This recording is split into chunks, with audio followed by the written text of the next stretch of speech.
নিশ্চয় শুনা পাইছে যোৱাকালি গোলকগঞ্জৰ ওচৰত উচিতাত এক দুৰ্ভাগ্যজনক ঘটনা সংঘটিত হৈছে।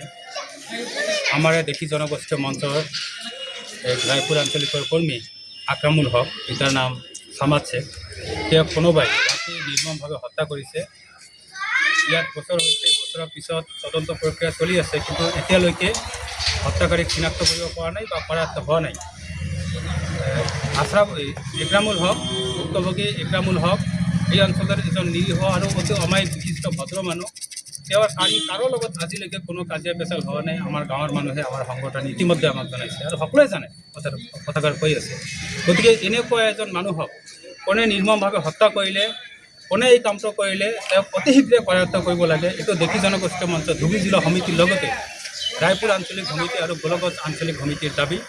আমি ইতিমধ্যে গম পাইছোঁ, প্ৰশাসনে আমাক জনাইছে যে তেখেতসকল পূৰা চেষ্টা চলাই আছে, বিভিন্ন ধৰণৰ টেষ্ট ৰিপৰ্ট কালেকশ্যন কৰি আছে, কোন হত্যাকাৰী নিৰ্ণয় কৰিব বুলি কৈ আছে।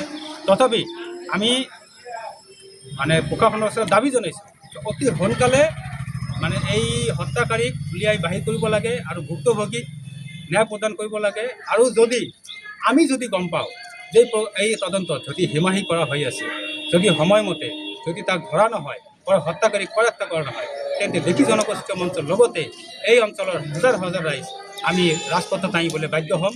আমি তীব্ৰ গণ আন্দোলন কৰি তুলিবলৈ বাধ্য হ'ম আৰু আমি আশা ৰাখিছোঁ নিশ্চয় প্ৰশাসনে এই কাম অতি সোনকালে কৰিব, এই হত্যাকাৰীক নিশ্চয় কৰায়ত্ত কৰিব।